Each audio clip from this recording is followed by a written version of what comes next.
Football fans, we are back for another Thursday edition of the Locked On NFL podcast. I am one of your co-hosts, Tyler Rowland. We have the other brilliant co-host here, Alex Clancy. We are going to be getting you guys ready for Thursday night football between the Dallas Cowboys and the New Orleans Saints, kicking off the Week 13 slate. And then we're going to get into some other topics. We're going to talk about which division race would you take the underdog to win the division title as things stand now. And then at the end of the show, we are going to talk about, do you believe this quarterback will be the quarterback for this team's next playoff win? A lot to discuss. Let's roll.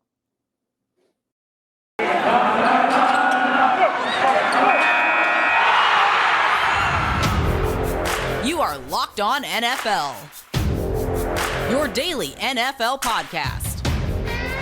Part of the Locked On Podcast Network, your team every day.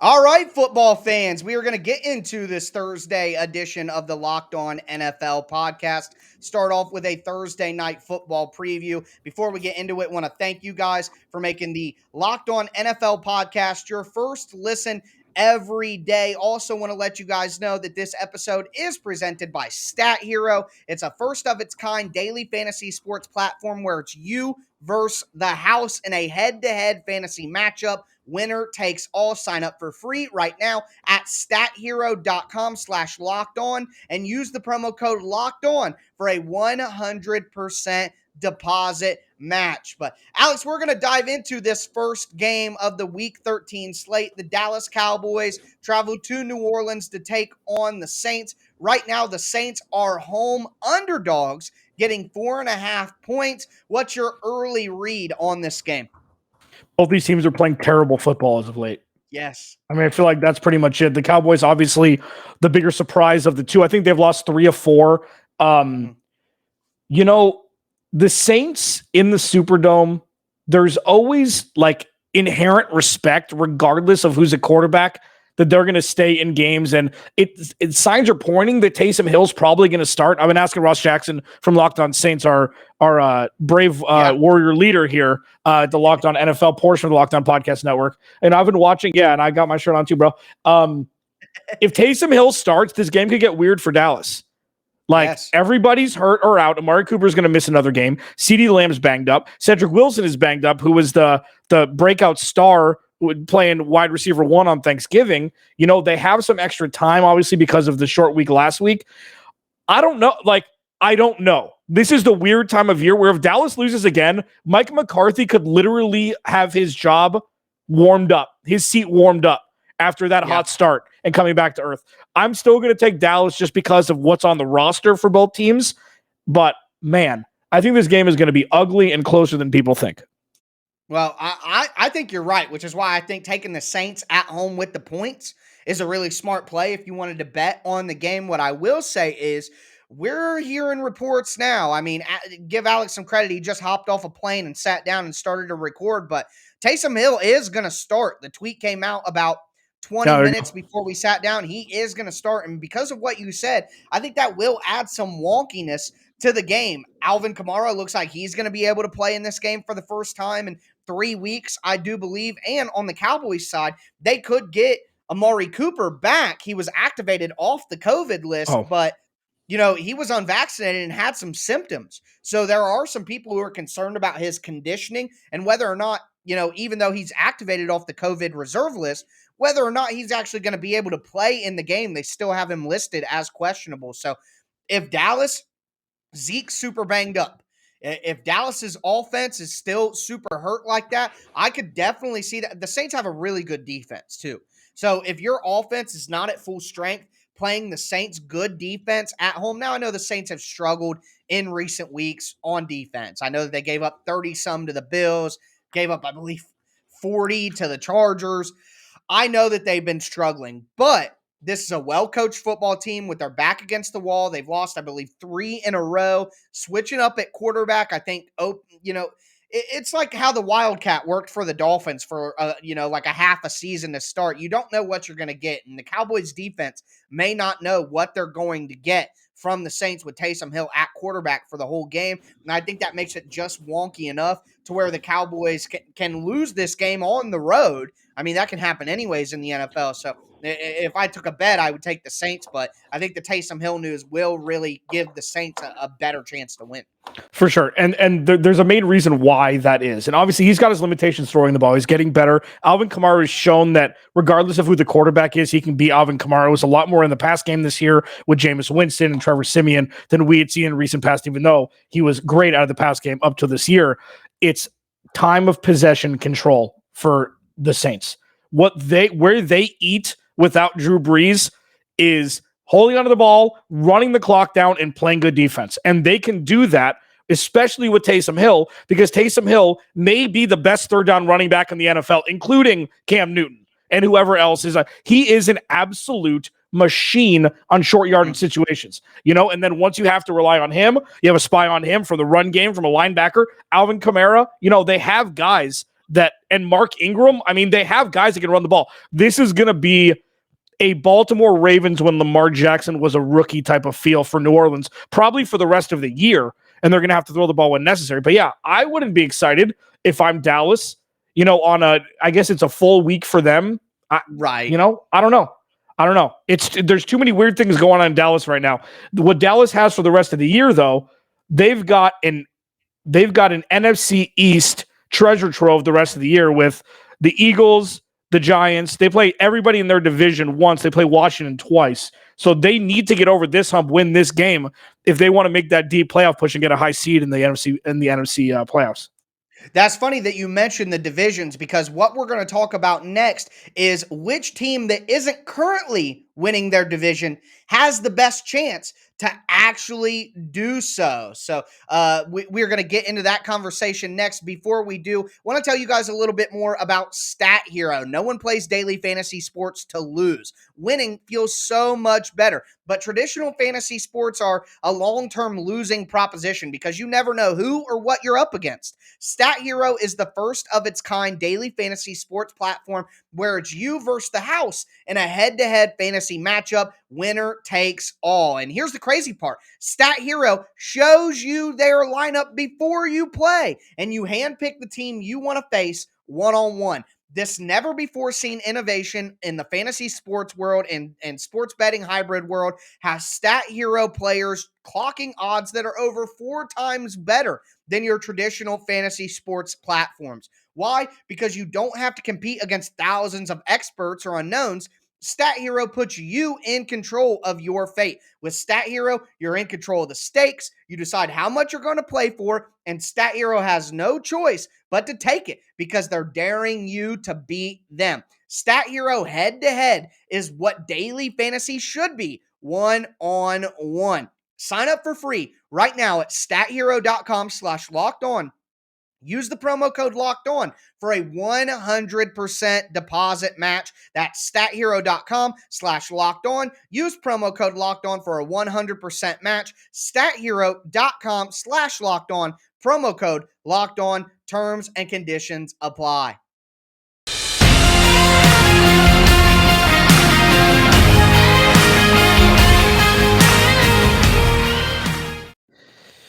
All right, second segment, Locked On NFL Thursday. Alex Clancy, Locked On Cardinals. Tyler Rowland, the beanied one, Locked On Titans. Follow him at Tic Tac Titans. Follow me at Clancy's Corner. Thank you to everybody subscribing to the YouTube channel and wherever you get your podcast. So Tyler and I like to actually come up with original topics instead of whatever is trending in a specific day. Final segment's going to be fun that Tyler's going to roll with.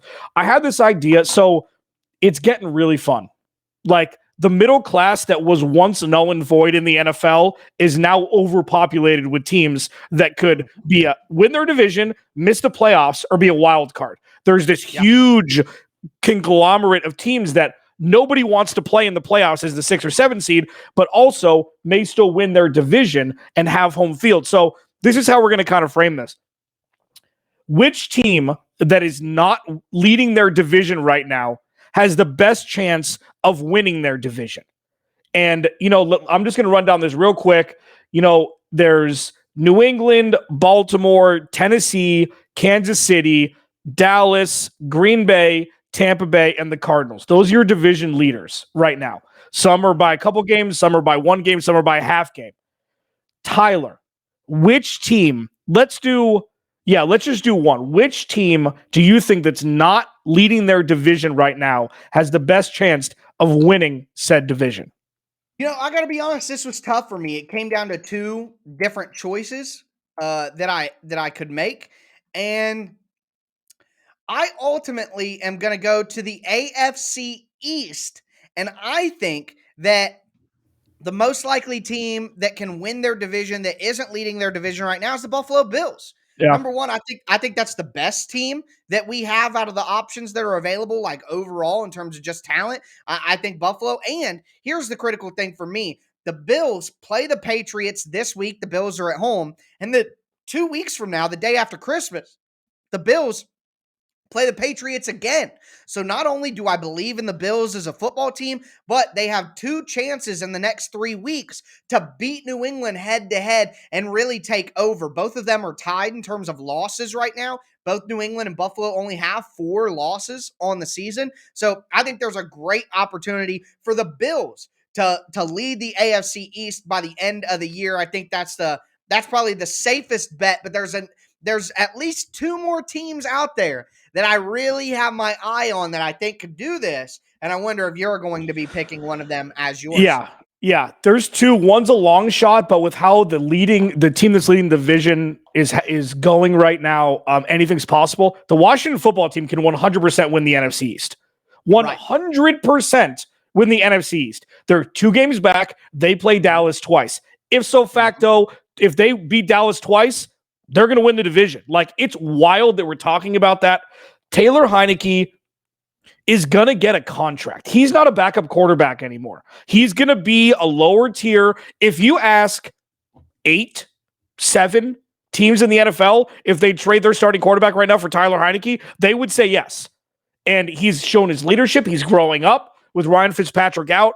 That offense has enough weapons, and the defense is good enough that they could win the division. They can put up 40 points in a game. We've seen it. But the team that I'm going to pick is Cincinnati, and it's wild. It's wild that I'm picking Cincinnati. Yeah, because the reason why is we know that the Ravens are not in full strength. We know that defensive packages down the stretch are going to be to make Lamar Jackson more of a passer than he is now. And then you're going to have to trust the run game. It's no longer Mark Ingram 2 years ago, still in the tail end of his prime. It's no longer Gus Edwards. It's 2 old running backs who've been journeymen before they went to Devontae Freeman and Latavius Murray. Sure, they're serviceable, but it's going to be different. We've seen the peaks of Cincinnati. Joe Burrow is going to be a star in this league. They've had many brain farts this year. But with Joe Mixon emerging as a top 5 back week in and week out because he's healthy and the defense is fine, that offense can put up points in any weather. And that's what you have to look at now. If you can run the ball, pass the ball, cold, hot, whatever, dome, doesn't matter. So I'm going to pick Cincinnati. Buffalo's probably the right choice, but with how New England's been playing, I don't know, man. I don't know if they can do it. And obviously they're playing each other twice. So my answer is Cincinnati. My honorable mention is Washington. Yeah. I think those are good picks because my pick was Buffalo, but my honorable mention was going to be Cincinnati. And here's the other thing. Cincinnati already whooped Baltimore in Baltimore. So Cincinnati has the ability to win that tiebreaker with head-to-head. They could beat Baltimore again as well. That's not out of the realm of possibility. So for me, Cincinnati is a great choice. But one other one, I guess, that I wanted to mention here, I don't really like the options in the NFC. I know that you mentioned Washington, but outside of that, I don't really feel comfortable about any of those teams. But in the AFC, the Chiefs are only 7-4. And they play the Broncos this week, and the Broncos have been playing good football. I mean, look at that division. The Chiefs 7-4, Chargers 6-5, Raiders 6-5, Broncos 6-5. I mean, the Chiefs are maybe a bad injury on offense away from getting caught. So I don't think that and especially if the Broncos were to win this week, then both teams are 7-5. So Yeah. I think that I don't think that that's going to happen, but wanted to at least throw that out there because it's definitely possible. I think if the Colts would have beat the Buccaneers last weekend, they would have been like the number one pick because they would have Mhm. been 7-5, while the Titans are 8-4 and completely rudderless as the most injured team in NFL history. But yeah, I think the AFC. Hey, you laugh, but that's the facts. It's the Mhm. case. 86 active players on the roster.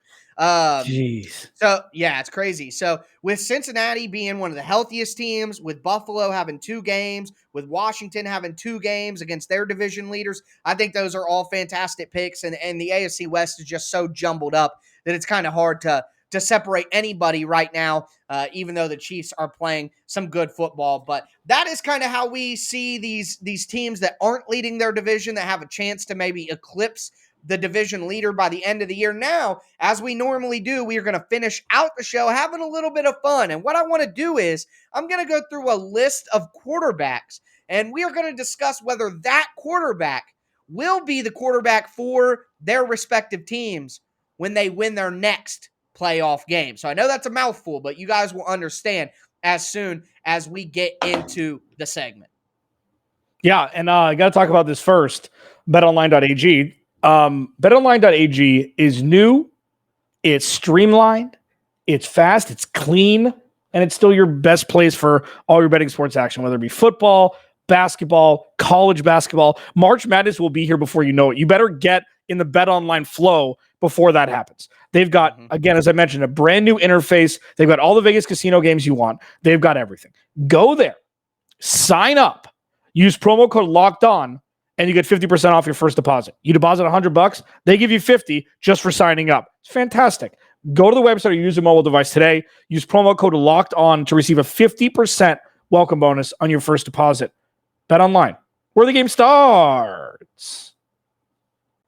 Well, let's dive back in then, Alex, and cap off this Thursday edition of the Locked On NFL podcast. I want to thank you guys again for making the Locked On NFL podcast your first listen every day. As for your second listen, you're going to go to betonline.ag. You might as well get some advice from the Locked On Bets podcast, hosted by your boy Q and handicapping expert Lee Sterling. They're giving you all of their updated odds, their picks. Lee Sterling gives you his upset picks, his lock of the day, all kinds of stuff. So make sure you check out the Locked On Bets podcast wherever you stream podcasts. But what we want to do here is little crazy segment that I cooked up in my wild brain here, and that's why I got the toboggan on. I overheated a little bit earlier thinking of this segment. But what I want to go through a list of quarterbacks, and I didn't use some of the younger quarterbacks like for example like Joe Burrow. I'm not going to ask about Joe Burrow. That he's solidified there. I'm also not going to ask about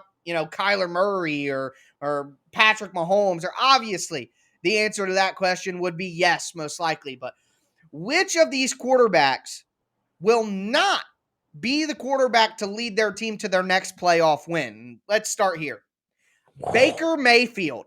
The next time the Browns win a playoff game, will Baker Mayfield be their quarterback? Alex.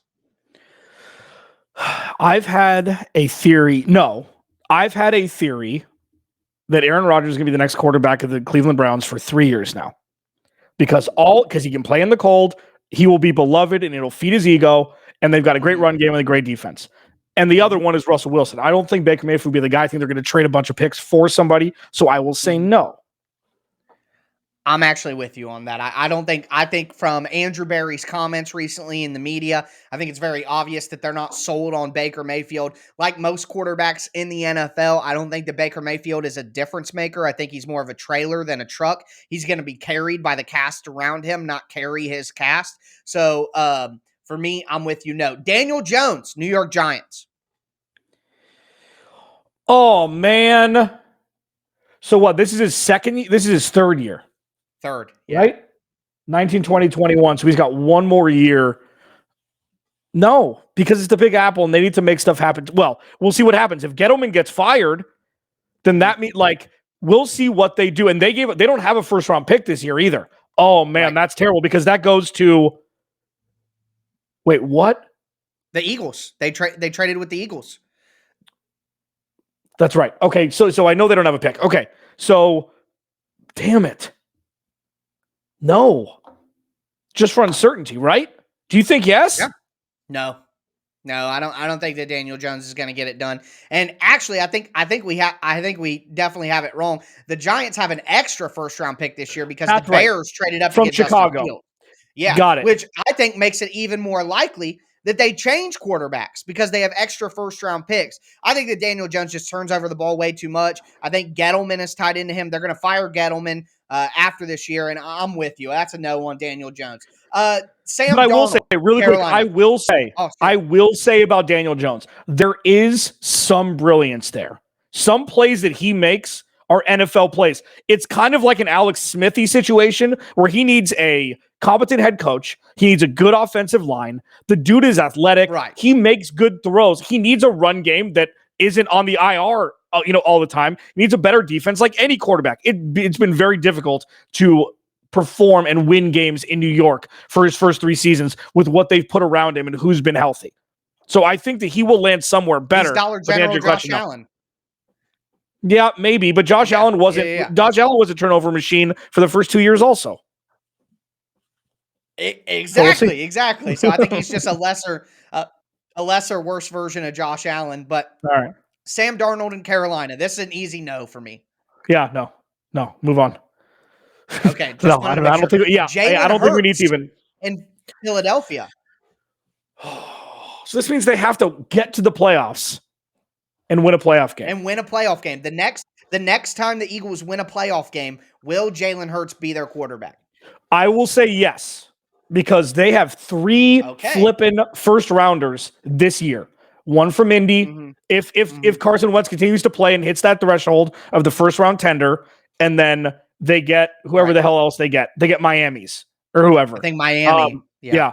And 2 of them in the top 10. I say yes. They believe in him because they traded Carson Wentz. He's on a fantastically team-friendly second-round rookie deal. And you just have to put offensive linemen and another receiver around him, maybe a linebacker, and they can win a playoff game. He's going to get better. He's not as good as people think yet, but he's going to get better. So I will say yes. Right. What about you? I'm going to be with you on that. I'm going to say yes. I think they find a way to win a playoff game. I don't think he's going to win a Super Bowl in Philly, but they'll win one playoff game with Jalen Hurts with that roster around him. The next one, your favorite quarterback in the NFL, Taylor Heinicke in Washington. Yes, do you think that Heinicke for sure will be the quarterback the next time the Washington football team wins a playoff game? 100%. And I'm going to tell you why. He is going to take 3-year, $50 million and be a quarterback. You don't have to give every quarterback $700 million and completely crater the rest of the salary cap. I think he will. 100%. What about you? You said earlier that 7 or 8 teams would trade their trade for Taylor Heinicke. I call BS. We're not aligned on that. I don't think that Taylor Heinicke's anything special. I think he is Gardner Minshew with less cool factor. That's what he is to me. So I'm going to say no to Taylor Heinicke. I would be shocked if he was even in Washington 2 years from now. They need to look for a good young quarterback in the draft as soon as possible. I think the Heinicke deal that you talked about would just be a Bridgewater deal, and maybe that's good enough for them, but I don't know. It just sounds like purgatory to me. Matt Ryan in Atlanta. No, I hope he can land somewhere else and, right out Phillip Rivers play a playoff game with a team that, I don't know. Atlanta's the biggest mystery in the NFL every year. They had Julio Jones and Roddy White and Julio Jones and Calvin Ridley and Steven Jackson in his prime. They had a good defense. They were up 20-3 in the Super Bowl and they lost. I don't know. But no, the answer is no, because I'm with you on that. He's just a little too old for me. This is a good one. Russell Wilson in Seattle. I was hoping you'd ask this. No, his ass is getting traded this offseason. They're going to trade DK Metcalf. They're going to trade Jamal Adams. They're going to get a cavalcade of draft picks because they don't have any. And they're going to start over. Pete Carroll's going to go back to college or retire, and John Schneider is going to get fired. That is going to be a doldrum team for 5 or 6 years unless they can hit on a quarterback. Russell Wilson will not play another down for them after this year, let alone win a playoff game, in my opinion. I know that's how you felt. I'm also going to say no, although I don't think that they trade DK Metcalf and Jamal Adams. Jimmy G in San Francisco. Yes, and it could be this year. I All agree he with you. does I'm is going to say win when he yes. I'm plays. going to say yes to Jimmy G. I know. And I don't think Trey Lance is as good as they wanted him to be either. So I think we'll get another year of Jimmy G in San Francisco. Big Ben in Pittsburgh. Oh, sweet Jesus. No, because they're not going to make the playoffs this year, and that could be an Aaron Rodgers place also. Like, look at that roster. That's a Are Russell you Wilson kidding me? place, buddy. That's Yeah, it my could pick. be. Yeah, Russell Wilson in that makes a lot Pittsburgh. of That sense. would be No ego. Yeah, yeah. that makes a lot of sense. Yeah. Tua in Miami. There's the Watson trade rumors. Blah blah It blah was blah blah. terrible. I mean, Miami's a decent team. He's No, been pretty good. Like I'm a Tua hater. So I try to be honest here. He's been playing good football. He's executing the offense the way that they're asking him to. But I'm gonna be with you ultimately. He's just Marcus Mariota all over again. He's just good enough to make your team win some games. Not good enough to take your team to the next level. I don't think that Miami wins. I think they still need to trade for Deshaun Watson. yeah. I mean, we've talked about that. I'm sure we'll talk about that this offseason when it actually comes closer to the surface. But no, like I think the Tua is a good quarterback. If he can stay healthy, he'll be an average to slightly above average quarterback. I just don't think that offense is good. Like that needs to be a vertical offense. Like that, they have some playmakers on the outside, including Mike Gesicki. They've got some ballers on that team, and that defense. Even though they cut a couple players that they just paid, like they need a guy that can gun it, and Tua can't. Yep, I'm with you on that. The last one that I have here, Teddy Bridgewater in Denver. Denver's been playing good football as of late. They're 6-5. They got a chance to take the division lead against the Chiefs this weekend. Do you think that Denver wins their next playoff game with Teddy Bridgewater? Oh man, Denver's so tough. These are good ones. Oh man, I want to say yes for Teddy, but no. If they go down 10 points, they lose. Right.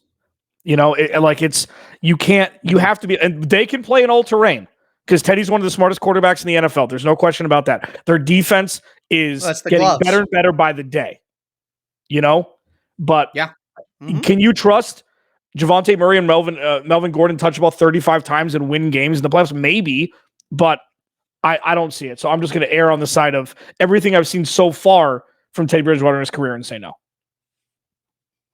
Yeah, I think the next quarterback to win a playoff game in Denver is going to be Aaron Rodgers. Yeah, maybe. Ooh, there we go. Yeah, it just I like the Russell Wilson in Steeler land. I like the Aaron Rodgers in Denver with John Elway and understanding that ego that a quarterback has. And John Elway is one of the most ego-driven quarterbacks in the history of the league. So is Aaron Rodgers. So I feel like they can connect on a deep level. And he'll just be like, "Hey, look what I did for Peyton. I'll do that for you." Even though I know George Patton is the GM now, but let's not act like John Elway still doesn't have a strong voice. Yeah. So anyway, I thought that was a fun exercise. Just go through some of these quarterbacks that are hit or miss. But that's going to do it for us here on this Thursday edition of the Locked On NFL podcast. Make sure that you subscribe on whatever platform you do stream. Check out the Friday show with Chris Carter and your boy Q as they get you ready for the entire Week 13 slate. But that's going to do it for me. I am Tyler Rowland, host of the Locked On Titans podcast. Alex Clancy, Locked On Cardinals. Thank you all for joining. We will catch you all next week. Bye.